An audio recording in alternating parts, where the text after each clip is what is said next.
ഇന്നുണ്ടല്ലോ എൻ്റെ ഈ ഒരു റെസിപ്പി ഇത്ര നാളും തയ്യാറാക്കിയ റെസിപ്പി പോലെയല്ല, വളരെ സ്പെഷ്യൽ ആൻഡ് ഫേവറേറ്റ് ആണ് എൻ്റെ. നിങ്ങളൊക്കെ കേട്ട് സുപരിചിതമായിരിക്കും ഇതിൻ്റെ പേര് സ്പാനിഷ് ഓംലെറ്റ്. അപ്പോൾ അതിനായിട്ട് നമുക്ക് ആദ്യം പൊട്ടറ്റോ ഇതുപോലെ പാനിലേക്ക് നിരത്തി കൊടുക്കണം. അപ്പോൾ അതിന് കട്ട് ചെയ്യേണ്ട വിധം എങ്ങനെയാണെന്ന് വെച്ചിട്ടുണ്ടെങ്കിൽ പീലർ വെച്ചിട്ടാണ് കേട്ടോ. ഇതുപോലെ അങ്ങനെ ആകുമ്പോൾ പൊട്ടറ്റോ അധികം കട്ടിയില്ലാണ്ട് കിട്ടും.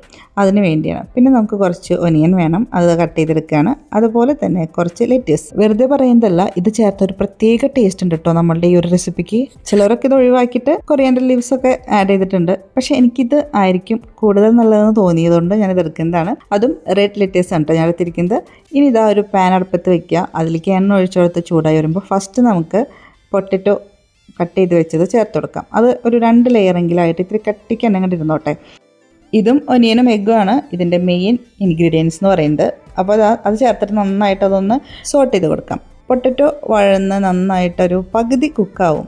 ആ സമയത്ത് അരിഞ്ഞു വെച്ചിട്ടുള്ള ഒനിയൻ കൂടി ചേർത്ത് കൊടുക്കാം. പിന്നെ പ്രത്യേകം പറയാനുള്ളത്, ഈ ഒരു റെസിപ്പിയുടെ സ്പെഷ്യാലിറ്റി എന്ന് പറയുന്നത് ഇത് തുടക്കം മുതൽ ഒടുക്കം വരെ ലോ ഫ്ലെയിമിലാണ് നമ്മൾ കുക്ക് ചെയ്യുന്നത്. ഇനി ഇതിലേക്ക് കുറച്ച് ഉപ്പും കൂടി ആവശ്യത്തിനുള്ളത് ചേർത്ത് വീണ്ടും വഴറ്റി ഒനിയൻ ശരിക്കും നല്ലൊരു ട്രാൻസ്പെറൻ്റ് ആവണം. അതുവരെ വഴറ്റിയിട്ട് വേണം നമുക്ക് മെയിനായിട്ടുള്ള സംഭവങ്ങളൊക്കെ അതിൻ്റെ മുകളിലേക്ക് ഒഴിക്കാൻ. അതിനായിട്ട് ഞാനിവിടെ 3 എഗ്ഗ് എടുത്തിട്ടുണ്ട്.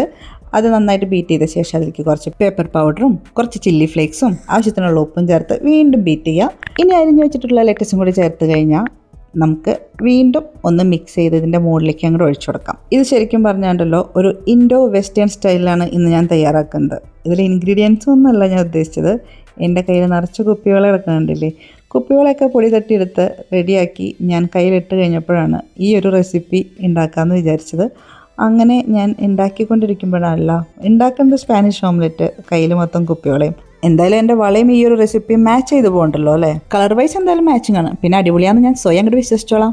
ബാക്കി കുക്കിംഗ് പ്രോസസ്സൊക്കെ വിട്ടുപോയി. അപ്പോൾ നമുക്ക് എഗ്ഗൊക്കെ ചേർത്തതിന് ശേഷം ഉണ്ടല്ലോ അതിൻ്റെ മുകളിലേക്ക് ഞാനിവിടെ മൊസറല്ല ചീസ് ഉണ്ടല്ലോ അതാണ് കേട്ടോ നിരത്തിയാണ് കൊടുത്ത് അടച്ചു വയ്ക്കുക. അടച്ചു വെച്ച് ചീസൊക്കെ അവിടെ മെൽറ്റായി നമ്മളുടെ അന്തരീക്ഷത്തിലൊക്കെ അതിൻ്റെ സ്മെല്ലിങ്ങനെ തളം കെട്ടി നിൽക്കും. അപ്പോൾ നമുക്ക് അതൊക്കെ തുറന്ന് ഇനി കഴിക്കാം. ഫ്ലെയിം ഓഫ് ചെയ്യാം കേട്ടോ. അപ്പം ഞാനിവിടെ ഉണ്ടാക്കിയപ്പോൾ തുടങ്ങിയതാണ്. എൻ്റെ മോള് തൊട്ടടുത്ത് ഇങ്ങനെ വട്ടം ചുറ്റി നടക്കുന്നുണ്ട് ഇതൊന്ന് ടേസ്റ്റ് ചെയ്യാൻ വേണ്ടി. അവൾക്ക് ഈ വക സംഭവമൊക്കെ ഭയങ്കര ഇഷ്ടം. അപ്പോൾ അത് വേഗം തന്നെ കൊടുത്തു കേട്ടോ. അവൾ ടേസ്റ്റ് ചെയ്തു, ഭയങ്കരമായിട്ട് ഇഷ്ടപ്പെട്ടു. അതങ്ങനെ കൊണ്ടുപോകണം ആ പ്ലേറ്റ്. അപ്പോൾ ഞാൻ നെക്സ്റ്റ് എനിക്കുള്ളത് അങ്ങോട്ട് എടുക്കാമെന്ന് വിചാരിച്ചു.